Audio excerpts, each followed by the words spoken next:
Hello and welcome to some more of the King's Chronicles. What? The King's Dilemma Chronicles. I'm Suwey. I got this as a review key from the devs and I'm really enjoying it, so let's go ahead and continue. The Tribune complains that ever since Celestina settled in her cottage in the Neoref forest, the surrounding area has become unsafe, animals have become restless, and the earth turned pitch black. Many worry about the food that such cursed land may provide. Do we give the people of Nyref better lands to move to? Oh yeah. 100% we do. We draw on the royal treasury to give the villagers better lands. They're so grateful they hold a banquet in our honor. There we go. We will go ahead and continue this one. The Royal Marshal reports to us that among the newly drafted recruits coming to Libra from the yearly recruitment campaign for the garrison of the capital, all those coming from the lands of Natar are found to be particularly violent. Some say too violent. Do we stop recruiting the violent people of Natar? Yeah. Excessive violence could make the army uncontrollable. We decide to avoid recruiting more Natarians. As an unexpected side effect, people from around the kingdom start escaping military service by moving to Natar. Our army will suffer for the smaller numbers. That's okay. Ever since we stopped conscripting young soldiers from the region, the lush lands of Natar have been providing bountiful rewards to their harvesters. That's good. That is very good. Okay, so it looks like that's all of that story. We got that there. Oh gosh, I hate the Children of the Night one, it's kind of creepy. It is dogmatic truth that the spirits of the dead will haunt the living if we burn their bodies, but as fear of the Hollow Maidens does not wane, people start to burn their dead loved ones, afraid they may come back to torment them. The cult wants us to forbid this blasphemy. Do we allow the incineration of the dead even if it's against our beliefs? Definitely. With what these people are putting up with, definitely. We allow this new custom to expand, though the cult disapproves vehemently, and the prior mother states that she believes our customs are becoming barbaric. But despite this, the people feel safer. Ever since we began allowing the dead to be burned, the incidence of diseases in our city has decreased. See, it's good. It does lower, like, the amount of stuff we're getting, but I don't really mind. You know? Reviewing the Hollow Maidens is the antithesis of the Mother. The prior mother asked the council to combine the force of the cult with the army to fight this unholy menace. The High Commander agrees, but the two sides are arguing over their priorities. The cult wants to protect people, while the only aim of the army is to defeat the enemy. Do we assign leadership of the cult army alliance to the cult?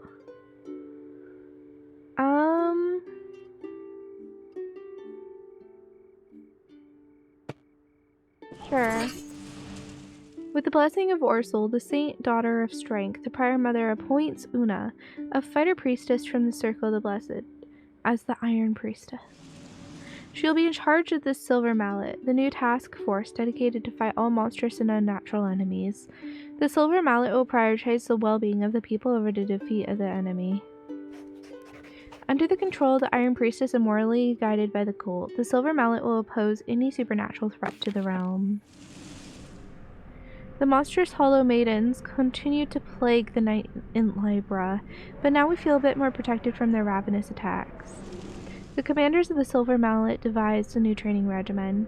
Soldiers and priestesses prepare to fight the Hollow Maidens together, their blessed litanies motivating them to stand against the unnatural creatures. While it costs many lives to fight even one of these fiends, one night the Silver Mallet manages to overpower and capture a Hollow Maiden for the first time. Even though maimed and impaired, the creature is difficult to approach, and rapidly hisses at our brave fighters while they put it on a pyre. Only fire can put an end to it. Jeez. That's intense. But it's done good for us. The king is dead. But I did get a good amount of points, and I will take them happily. There we go.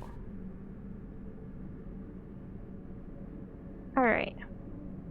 So I'm thinking we go greedy. Just as a change. We could do rebel. Rebel's fun. Yeah, let's do a rebel one. Alright, so we can't afford that one. Ooh, I like the silver mallet one. There you go. Oh, and then we can import. Oh, no, we don't want to do that. Let's do this one. There you go.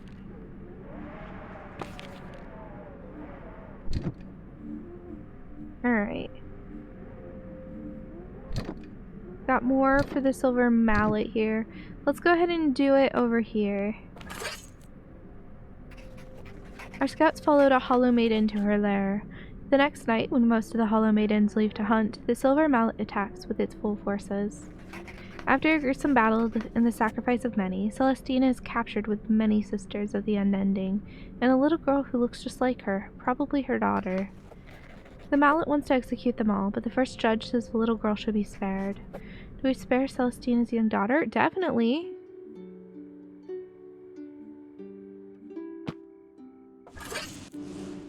The silver mallet mercilessly executes Celestina and her sisters of the Unending, but her daughter is sent to a local monastery. A few days later, however, the Hollow Maidens attack the structure, killing everybody inside. Celestina's little daughter goes missing, and a letter is found in her room. The letter is addressed to the council. I wanted to be a force of order, yet your narrow-mindedness compelled me to be a source of chaos. You'll learn that I am a restless and persistent enemy. I can migrate my consciousness to my offspring at will and evade the ages that flail your mortal flesh. You think you can fight me, but my plan spreads all across centuries while your rule is flickering. Eternally yours, Celestina. A few months later, we receive news that the immortal Celestina and her monstrous hollow maidens are infesting the acacia woods south of Clediff, the mark of Alwed. Hunting parties try to purge the unholy monsters, mercilessly slaying innocent trespassers, but they either come back empty-handed or do not come back at all. Oh no.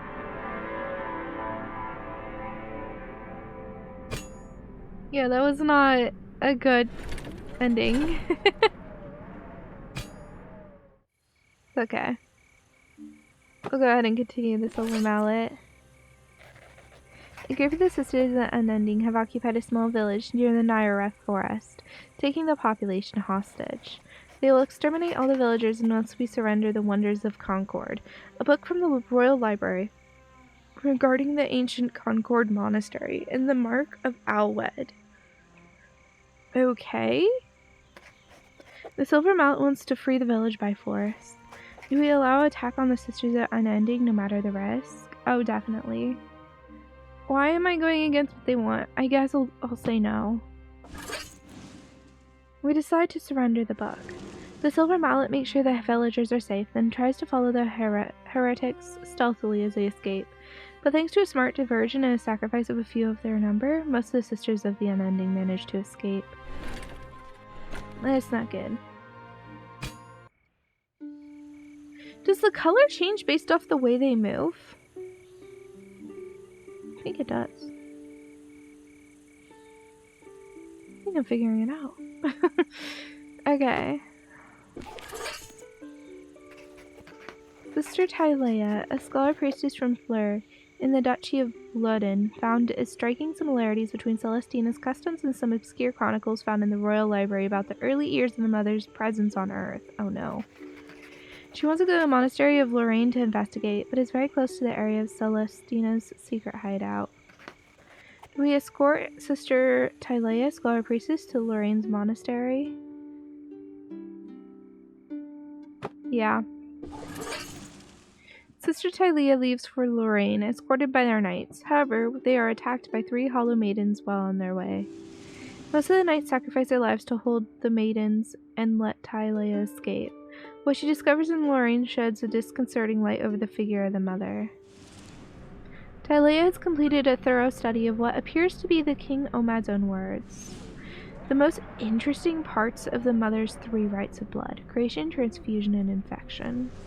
It also outlines the circumstances that led to the end of her kingdom. Spirit resides in blood, and the blood of the same family line can allow the consciousness to move to another body. To allow the transmission of the spirit, the blood of the mother and daughter must be mixed within the womb. The ritual requires a long yet thin needle, which ought to pierce the abdomen of the pregnant mother, right where the placenta is. Cool. That's intense.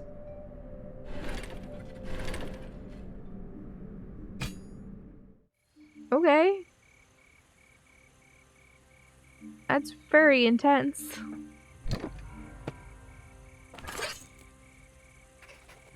The fighting beside the silver mallet has persuaded many priestesses that the favor of the mother requires not only intellectual devotion, but also physical perfection. Thus, many monasteries began training their acolytes with physical exercises at the expense of the sacred texts. The Holy Attendant urges us to restore traditional monastic education. Do we stop the monasteries from adopting the silver mallet's exercises? Sure. The council supports the conservative voices in the cult. Cult acolytes will be pushed to focus more on the traditional study of the sacred texts of the mother. Alright.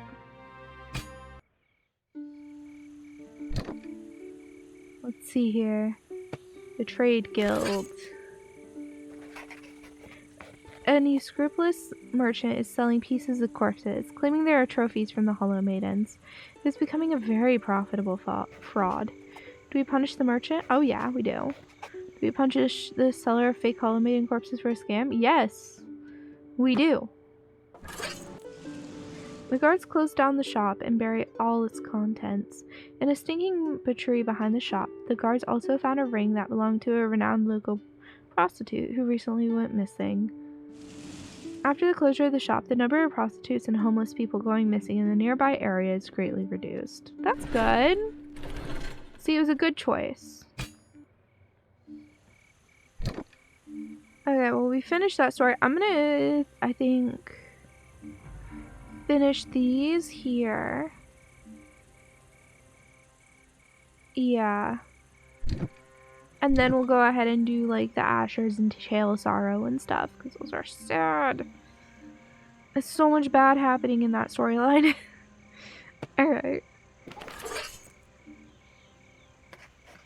The Truth Keepers burned many fields in northern Dual because of their suspiciously colored grain.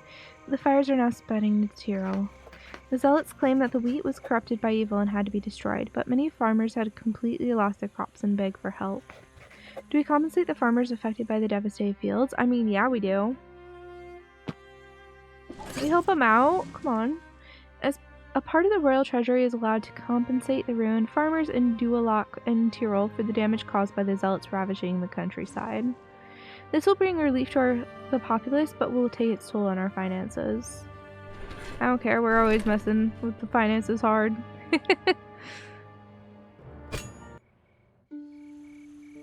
Alright. We'll go ahead and do this one as well.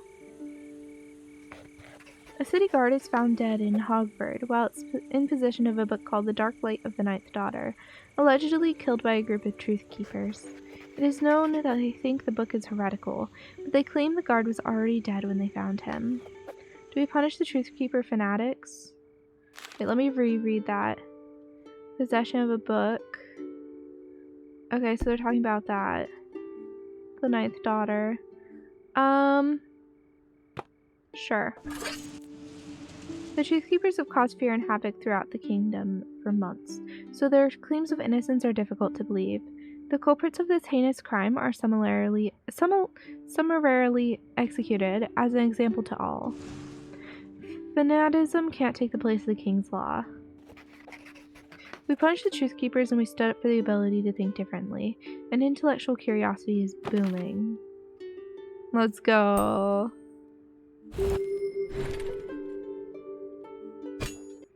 Looks good for us. Alrighty. So those are that done. I guess we'll finish the Ashers because that's what we have that we've already done a little bit of today. Or this recording session. It wasn't this episode. My bad. The merchant Zymo starts selling a strange concoction which is supposed to hide the mark of the Ashers. Its efficacy is dubious to say the least, and he is a well-known charlatan, yet many hopeless people trust him in his compound. Do we ban Zymo's mark healing potion? Yeah. We can. You ban the fraudulent compound, but the desperate people resent you for denying them hope of a cure for their aesthetic defeat. Oh, aesthetic defect. Sorry. Many heartless scholars, however, believe that Asher should just learn to accept it. Alright. Divine Oblivion.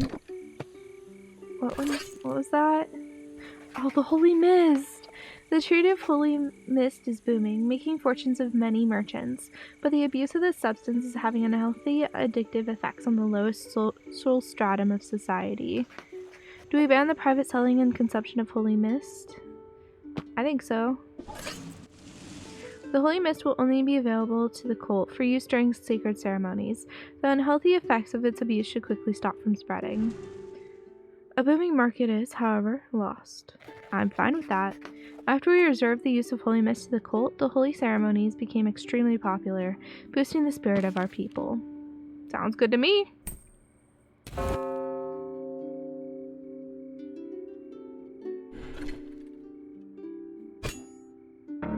This was a good reign, honestly. We got a lot done.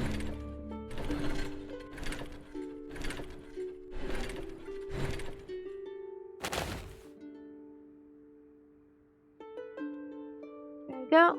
I think I'll do moderate again, just so that we can get that completed out. I feel like that's a good idea.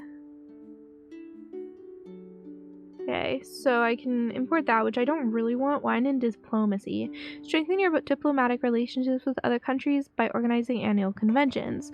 Wine is the perfect companion for such occasions, and having wine tasters at court could come in handy. Let's do it. There we go. Children of the Night. I hate this story. An angry mob from Libra claims to have captured a Hollow Maiden, and they are building a pyre to burn her. But the girls' vehement protests cause some question to their claim, as Hollow Maidens have always been silent. Do we prevent the angry mob from burning the alleged Hollow Maiden? Definitely. Easy. Despite the protests of the angry crowd, the city guard takes custody of the alleged Hollow Maiden. When our scholars inspect her, however, she is revealed just to be a regular girl, a sick and emaciated homeless orphan named Elda. We have avoided a terrible mistake. To prevent further gross mistakes, a scholar named Jamana created an illustrated guide so that even illiterate simpletons can easily discern deadly Hollow Maidens from helpless, miserable girls. Hey, that's good stuff.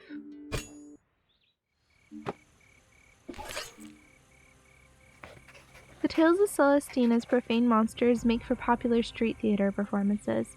People find them amusing, but they might obfuscate the dramatic truth of what really happened. Do we ban theater inspired by Hollow Maidens? I don't think so.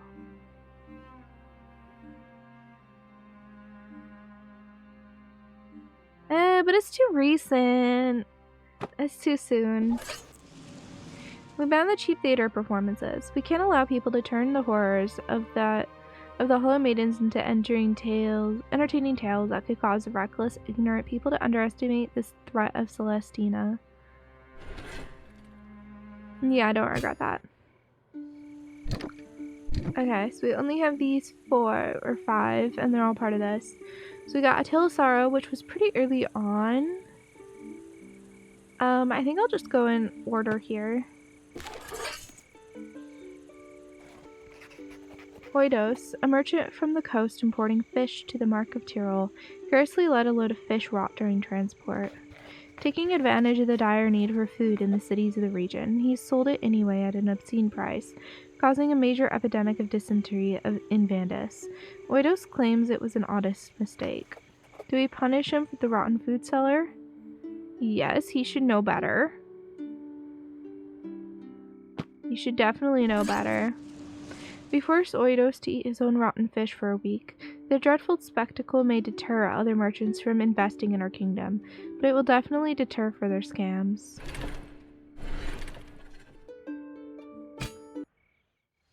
Okay. We'll go ahead and continue here. Jaren, an extravagant sculptor from the Republic of Copius, offered to realize for us a beautiful statue of Rayla, the saint daughter of fertility, to bring spiritual relief to the troubled population of the Market Tyrell. A cultural achievement for sure, but quite pricey. Do we fund the saint daughter statue? I don't want to lose. We're trying to keep this moderate here. We don't need to do it. Our refusal to fund the statue leads some people to believe we should care little about their spiritual relief in these troubled times. Sorry.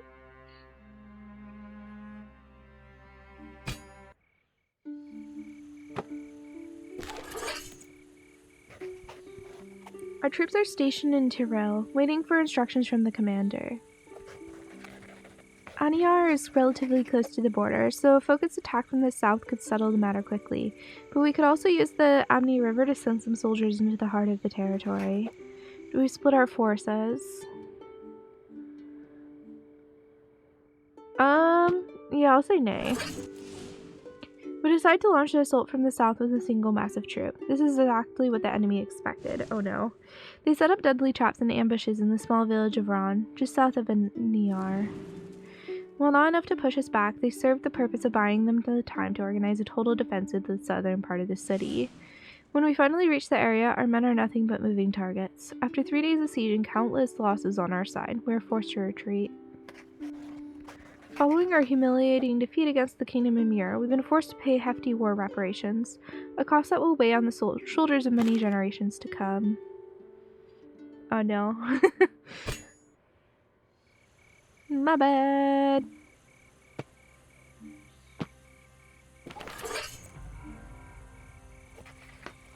Sale, a merchant from Alwed with stylized sun tattooed on his wrist, is one of the most violent leaders of the Defenders, suspected of hanging at least 5 Ashers in the past few months.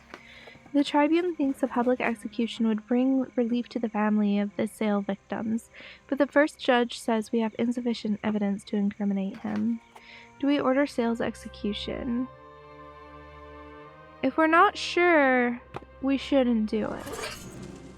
There can be no conviction without conclusive evidence. There can be no law if the lawmakers themselves don't abide by it. Sale is released with only a warning. Though we have spared his punishment, Sale harangues his followers with accusatory speeches against the council, sparking an independence movement. Free Tyrol becomes a worryingly widespread motto. It's not good. I was trying to, have pity on the dude, but no. Apparently I can't. After visiting the prisons in Vandus, the Royal Marshal suspects that some of the Ashers in prison there, following clashes with the Defenders, were convicted for crimes actually committed by others. The noble Argan, freshly appointed as the new first judge, is absolutely opposed to further investigations, as instilling doubts about justice could destabilize a fragile social equilibrium in Tyrol. Do we order an investigation into the Asher's alleged innocence? I say so. After a scrupulous investigation, we discover that many of the murders for which the Ashers were convicted were actually commissioned by Argan and other ruthless noblemen of Vandus in an attempt to fuel social tensions and exploit them, getting rid of competitors and speeding up their social climbing. All these traitors are sentenced to death. Argan's head is the first to fall. The Tyrolean noblemen guilty of murdering their rivals and blaming the Ashers for it were swiftly punished. This renewed our people's faith in our judicial system. Let's go! Good stuff. We'll go ahead and continue. This is the only story we have right now, so... The tensions between the Ashers and the Defenders are out of control. The Librarian Chancellor thinks that the constant abuses suffered by the Ashers ever since they appeared justify their violent reactions, and recommends we send the army to disband the Defenders. On the other hand, the Defenders claim that they are protecting Vandus from the violence of the Ashers, and demand we imprison them. Do we arrest all Ashers involved in acts of violence? Let's do this one. Nay. Following the Librarian Chancellor's advice, a regiment is sent to Vandus with clear orders. No one is to be allowed to seek justice on their own anymore. The Defenders will have to be disbanded once and for all. Good.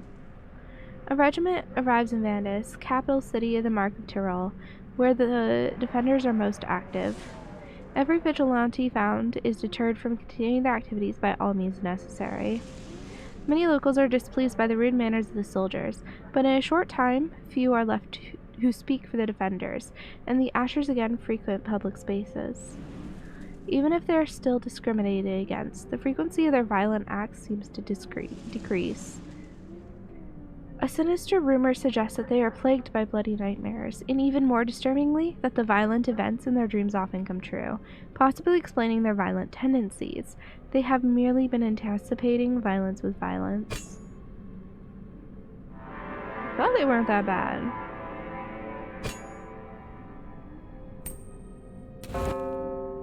And the king is dead. We get lots of points.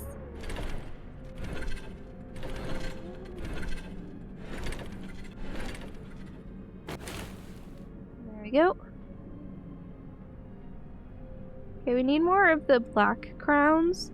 So we could probably do rebel.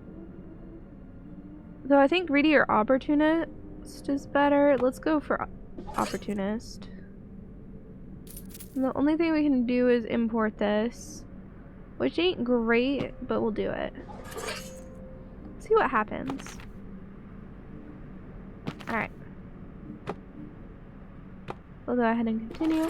I think I'll be finishing this game this episode, or this episode will end up being split into two. We'll find out. The guild mistress reports that a brothel run by the Ashers in the outskirts of Vandus is acquiring more and more powerful customers. These Asher courtesans seem to possess the ability to anticipate their clients' most secret perversions. Some say it is an affront to decency, but it is also a booming business activity. Do we close the booming Asher brothel?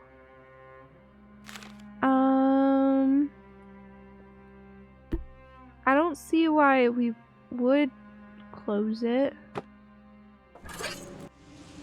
We should not police our people's secret pleasures, as long as they are consensual. However, some suspect that the council members themselves are not strangers to these debauched places. Since the first one was opened in Vandus, Asher brothels proved extremely popular, becoming a new stable source of income for the kingdom.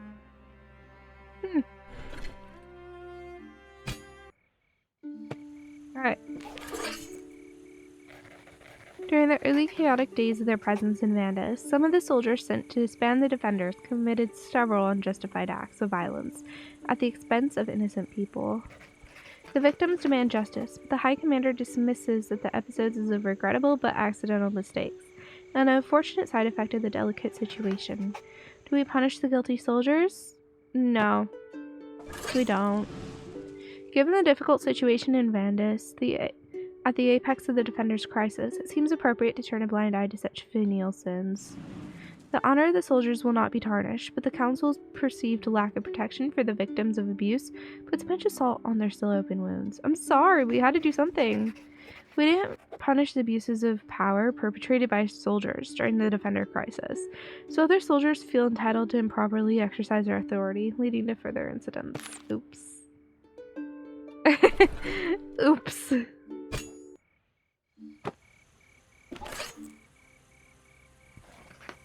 Silga, a renowned scholar from Vandus, publicly revealed a shocking discovery. The alleged prophetic skills of the Ashers are real. The Librarian Chancellor claims that this could be a major breakthrough, and suggests we should all start eating ash bread.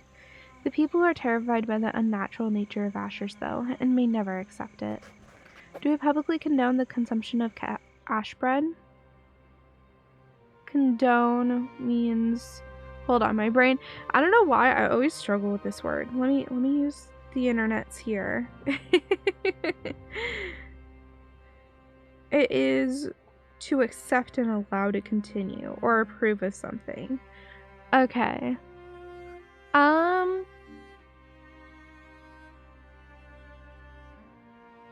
It might have like bad medical effects. I don't want to worry about that, you know? Because of their unnatural nature, the divination skills of the Ashers can't be publicly embraced by the council, however useful they may be. Without royal acceptance and protection, Ashers remain the target of constant fear, abuse, and discrimination. With the true unnatural properties of Ashbread now publicly known, people are even more scared and distrustful of Ashers. The social stigma of the Grey Mark persists, but many Ashers have simply accepted their fate and try to stay out of trouble and get on with their lives. Others refuse to passively resign and occasionally react to the violence against them or even anticipate it with violence of their own, often assaulting the most influential figures of the kingdom. Whenever one of them is caught committing crimes, they're imprisoned, but as their ability with the divination skills increases, delivering these criminals to justice becomes more and more difficult. Oh, that finishes that. Oh, dang. Oh, they're equal. What happens now?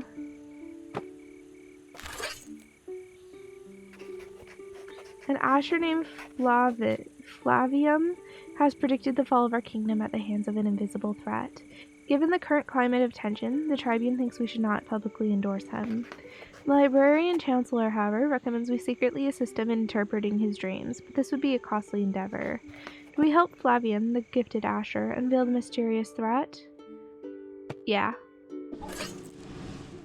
Flavian's visions reveal a truth that could have been dismissed as a child's myth if it wasn't so carefully researched. With the assistance of other Ashers, and by cross-referencing with the Chronicles of the Realm, a terrible truth emerges, which Flavian describes as in a secret report entitled The Way the Empires End. There is an ancient secret organization, formed by the remnants of the great empire of old. They believe that the enduring lust for more power destroyed their home, and they are determined to maintain a balance among many kingdoms. They communicate secretly in their ancient tongue, and the most important members are marked with the glyph of a black dawn. They also have a system of common signs to communicate with one another, such as burning 3 windmills on a single road or releasing 81 white doves in a city. Okay. Oh, that's spook. The king was murdered. His attendants found him strangled in his bed with a stylized sun branded on his forehead. There must be a traitor at court, and it is highly probable that it is one of the council members. Every counselor just received a letter from the Black Dawn. We are the shadow that nurtures the new light. We are the Black Dawn. A new sun is rising, and your house risks being extinguished when the old sun dies. We offer you the chance to survive the coming storm and escape extinction. Tomorrow the restless and forgotten will act together under our guidance. They will tear this kingdom apart so that it can be reset, renewed, and restarted. Join us and be the torchbearer of the new light. Choose your destiny.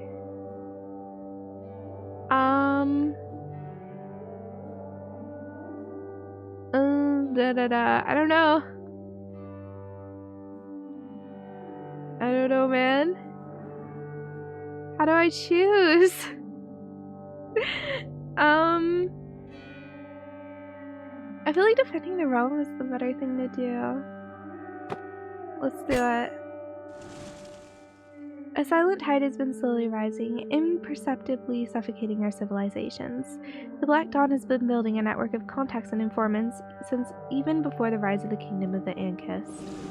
Over the years, it has taken root in our society, enlisting many representatives of our nobility, army, common people, and even members of the court among its ranks. Many were convinced by the Black Dawn's suave promises. Some joined the conspiracy for glory, some for gain, and some even for conviction, willing to extinguish its age and bring about a new light. Many people joined them, rich and poor, priestesses and merchants, guards and soldiers. Even some of the great houses, blinded by their pride, pledged their service to the Black Dawn.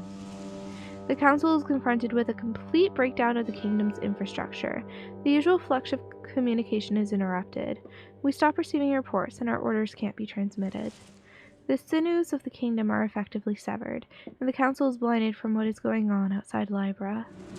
Inside the capital, hordes of people, the sleeper agents of the Black Dawn, flood the streets to steal, kill, and burn whoever they please. The violent incidences are too many and too dire to recount, as many act out of their most repressed feral instincts. The guards struggle to contain them, as the most competent officers are either dead, missing, or among the ranks of the traitors. Only a conjoined effort by the loyal houses and their guards could stem the tide in the kingdom's favor and restore order. The final battle that will decide the fate of Ankist has begun. Phase 1. Alright. I am going to end this episode here. Thank you guys so much for watching. I thought I was at the end of the game, but there's still more.